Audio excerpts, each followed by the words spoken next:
Well, this one is, we're going to talk about the rise and fall as I know it. There's things in between, but I've seen a lot of videos talk about the rise and fall of Peter Steele of Typo Negative, and a lot of fancy pictures, and that's great. But you know, here's the kicker of it. You can show a million pictures, couple little video clips, but unless you were a fan and followed them and read every little thing and really kept up on the band, you know, you really don't know his history. My version of the history starts in 1991 when I first heard Unsuccessfully Coping. Now, yeah, I mean, even back then, you know, Peter was a drinker. At least on stage. I mean, a lot of information out there, you know, has him doing a lot of things during times where, I don't even know the best way to word it. You know, just in a way and behind the scenes of what he was actually into. There's a lot of stories out there. Simple as that. Simple facts. There's a lot of stories out there. But even back in 91, he was drinking at the shows. You know, stage fright. You know, I went to a lot of the shows. I was, at that time, I was living in New York. I became a big fan. I mean, if you listen to Unsuccessfully Coping, it's hard to compare that album to what they became. Unsuccessfully Coping, very metal album. I don't know how else to put it. That was a damn heavy album. And one thing about that, the heaviness, you know, and then having the keyboards in with it, freaking awesome. You know, his voice still had the melodies. I mean, but it was definitely like you were listening to a metal band.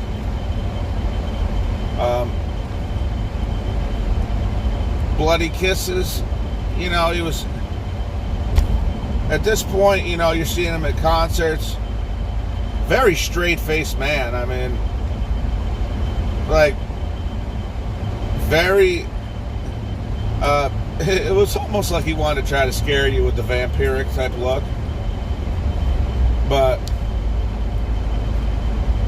you know, many shows that I had the opportunity to actually talk to him. Man, I got to talk to a lot of the band. I was by no means a friend to the band. I'm not gonna, you know, try to pretend I was more than I was a monstrous fan that got a chance to talk to them on many occasions because they were a very nice group of people. I mean, after shows, if you could catch them before a show, if they had the time, sure, they'd bullshit with you. Yeah, a bunch of funny guys. I mean, they were a lot of fun to be around.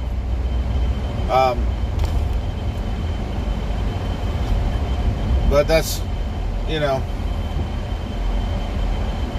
that's on the surface. you could tell the band members knew that there were some issues. When it came to Pete, I don't know. The drinking started more and more.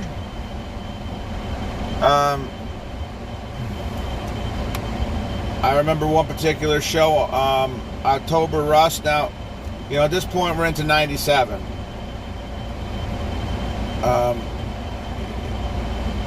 You're into October Rust. I'd actually moved to Florida at this point. Still following him around as far as, I saw him at 5 different shows in the state of Florida. And then they came back for a kind of like a second leg tour. Saw him again. I can't begin to tell you how many shows I've seen of theirs. I don't know. Again, like a lot of fans, but I kind of followed more in detail of. I wanted to get to know the band. I mean, obviously, the only way to get to know the band was to read and watch everything you possibly could on Typo Negative. That was the way to get. But you could see the changes. I mean, musically, they just continued to get these amazing albums coming out. And, you take Kenny, his guitar playing just through the roof. Johnny, always an amazing drummer live. I mean, I know they didn't really, it was mostly a drum machine on the albums, but live, the man can beat a drum. And he can beat a lot of drums. And Josh, I mean, come on, he's Josh. And if you want to talk about somebody who can play some keys, speaking of which, I totally respect his decision. I think that getting out of music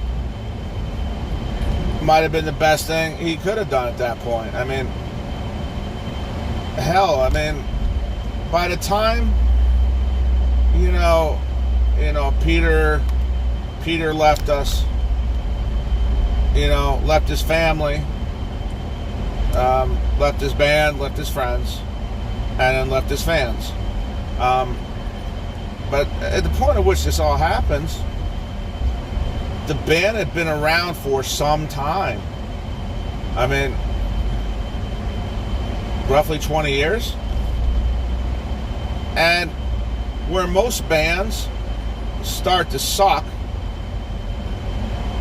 they didn't.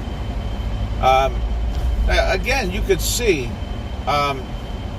look at September Sun, watch that video, and you could see that there was something wrong with Peter. I don't know what. All I can say is you can see something was wrong.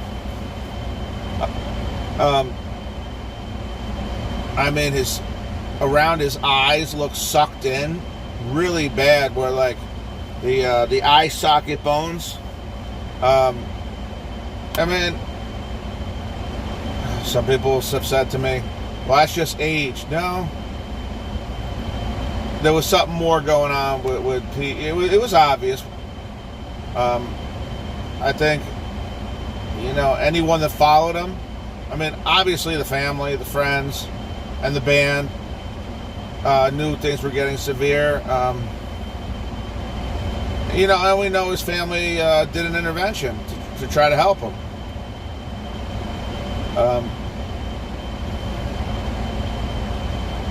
I'd like to believe he stayed clean after that. Maybe it was just too much damage to his body. But, and I even think that, he spent a lot of his, career clean shaven. That's what he did. And, watch later on, like, again, September Sun video. Probably the easiest place to see it.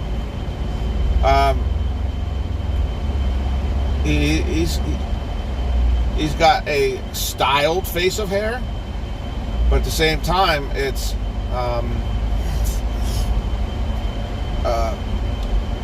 far from anything we've seen. It was almost as if he was trying to cover up that his whole face was sucked in. I mean, the rest of the band almost didn't age. And then you have, over a 20-year period. I mean, Kenny did not age. Johnny, while maybe not being the original lineup drummer, was with him basically almost the whole time. And you take a look at him, he really didn't age.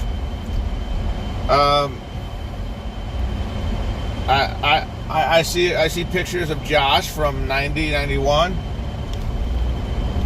And then, I see the pictures of Josh where, like, probably from one of or just remembering seeing one of the last shows I saw of theirs, him having the only thing that aged was his hair a little bit. I mean, he was getting pretty gray in the beard.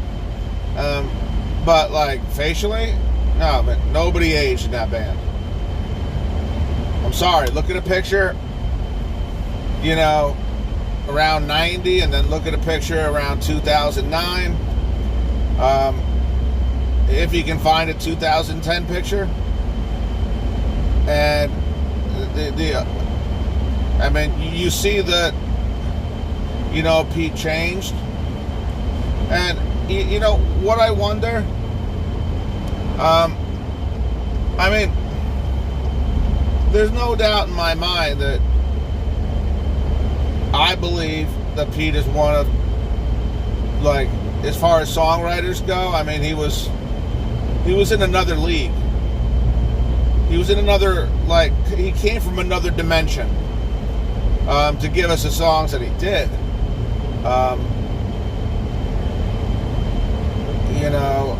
You look at Carnivore. Yeah, the style's just not even close. And then you all of a sudden, you go from unsuccessfully coping to them going into this style that was just like, huh?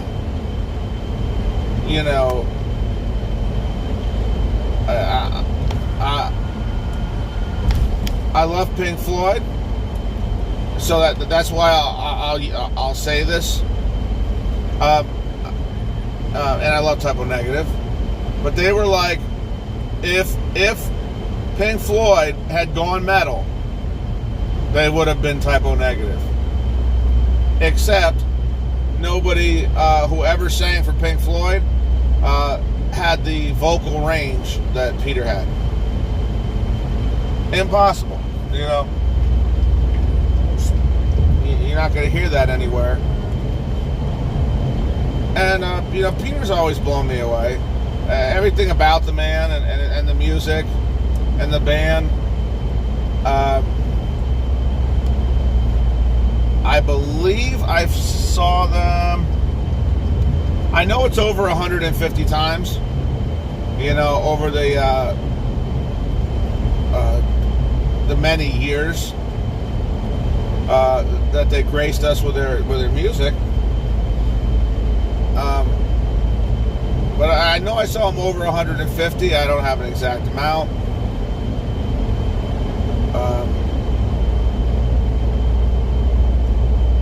But what I'm really, I'm a firm believer that at least in the case of Type O Negative and Peter,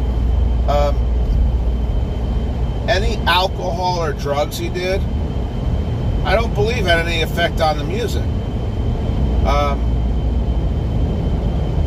Again, fast forward, you've got what's believed to be, at this time, a clean Peter Steele playing and writing, September Sun, which is, what do you even call that? You call that, I don't even know what to call that style of music. By the time they evolved to that level, but I'm listening to that, and at this point, to the best of everyone's knowledge, Pete was clean when that song was written. So, one of my favorite songs by Typo Negative, written by a clean Peter Steele. Don't really believe there was any drugs or alcohol around him. I'm pretty sure, pretty confident in my head and my heart that was written,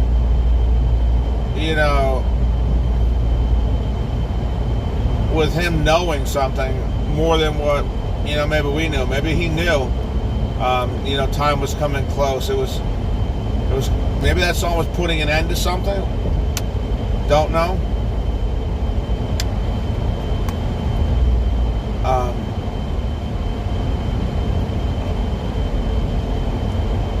Now, the only real question is,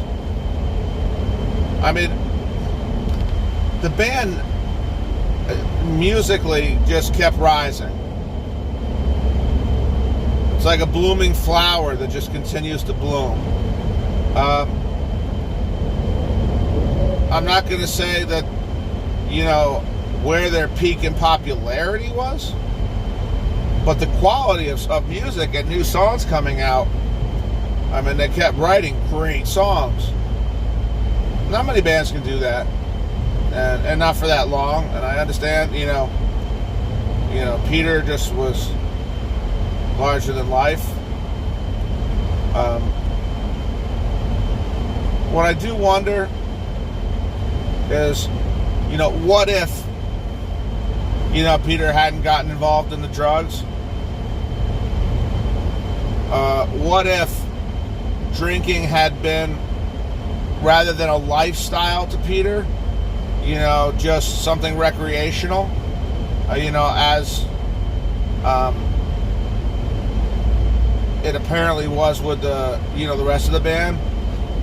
I remember a show where I had the opportunity to, go backstage after the show, of course.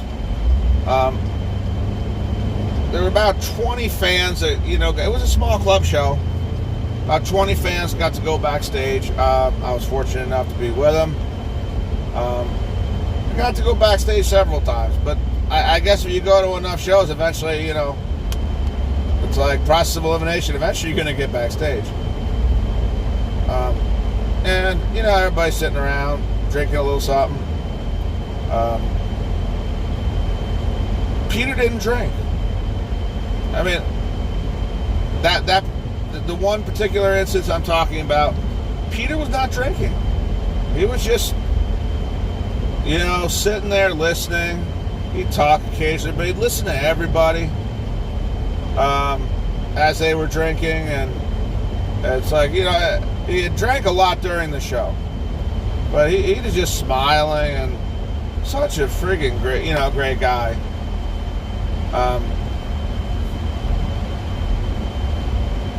Talking about, future songs. He would talk to you like you're just another,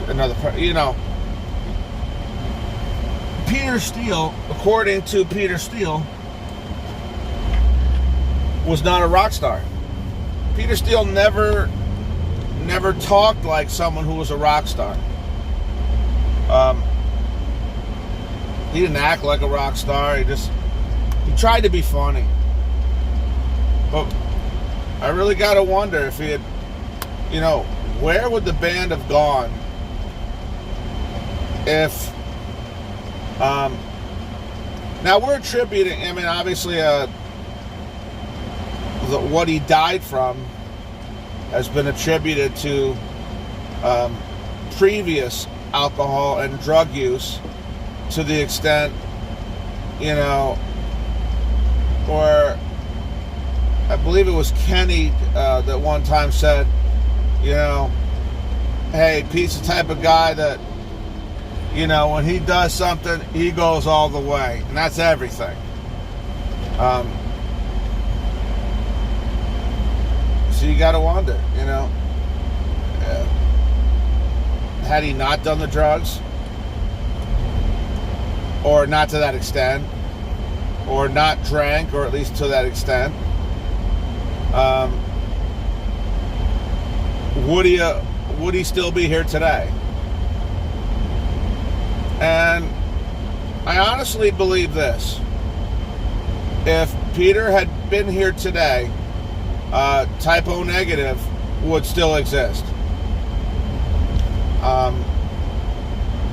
I remember him saying at one of the shows that, you know, as long as he could stand, play, and sing, he was going to continue to be Type O Negative.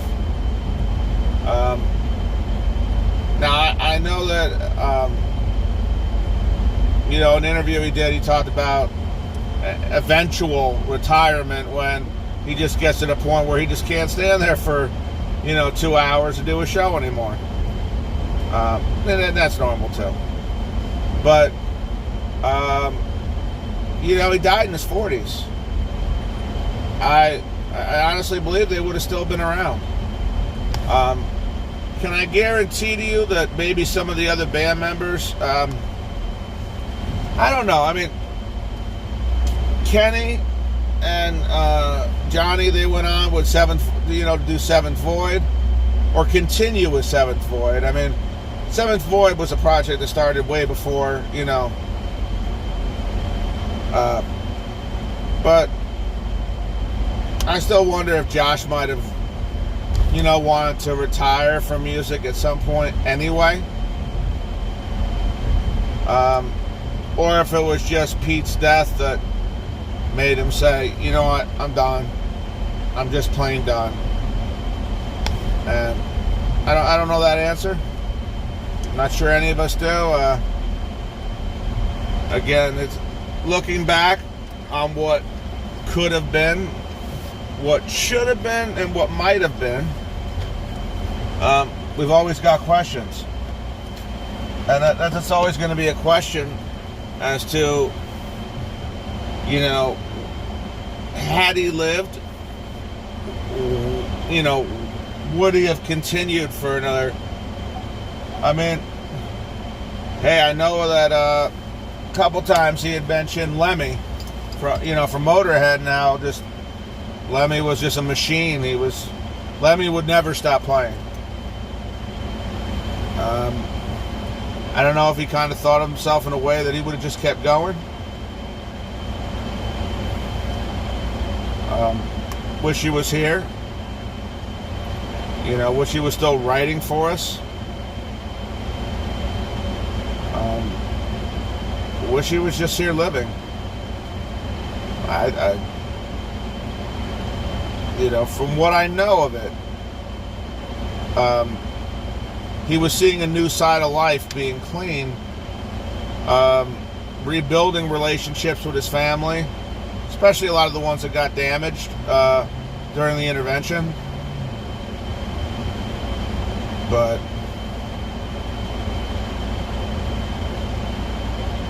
you know what? You know, I still pray for his soul. I hope he's in a good place.